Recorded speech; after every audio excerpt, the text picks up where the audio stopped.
So it's Monday, but not that bad of a Monday because the campus is closed. The snowpocalypse that we were expecting a couple of weeks ago finally got here.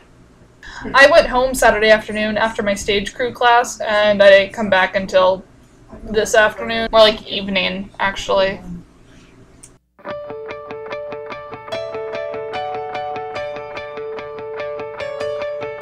The word is out, this town can hardly breathe.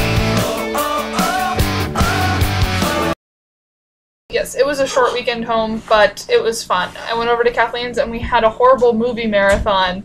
We watched this really old black and white movie, called The House on Haunted Hill. It was hilarious.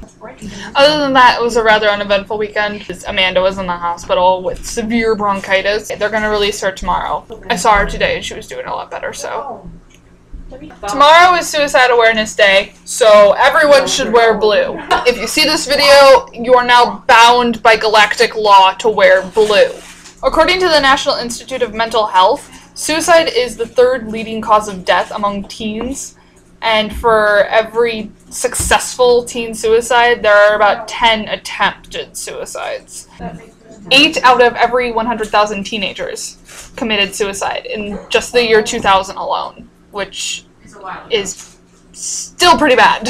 There was a survey that showed that in 1 year, 1 in 5 teens had thought about suicide, 1 in 6 teens had made plans for suicide, and more than 1 in 12 teens had attempted suicide. About 8 out of 10 teens who commit suicide try to ask for help before they do it, but nobody picks up on it, and they aren't stopped. More girls attempt suicide, but boys are more successful. And we learned about this in psychology. It's because girls think about the afterwards and who's going to find them and things like that, so they try to use methods that won't leave disturbing find for the poor Hufflepuff who stumbles in.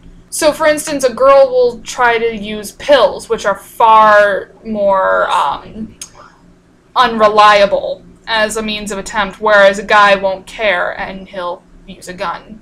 Because of that, male teen suicides are 4 or 5 times more frequent, or more likely.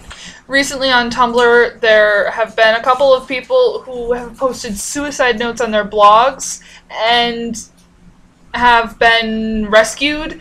I know of at least one case where the rescue was definitely entirely by Tumblr. People found out where the girl lived and they called the police station and saved her. And I think that that's amazing. And I'm really glad that we're part of this community where we don't call unnecessary bluffs and we don't egg on people because we think they won't.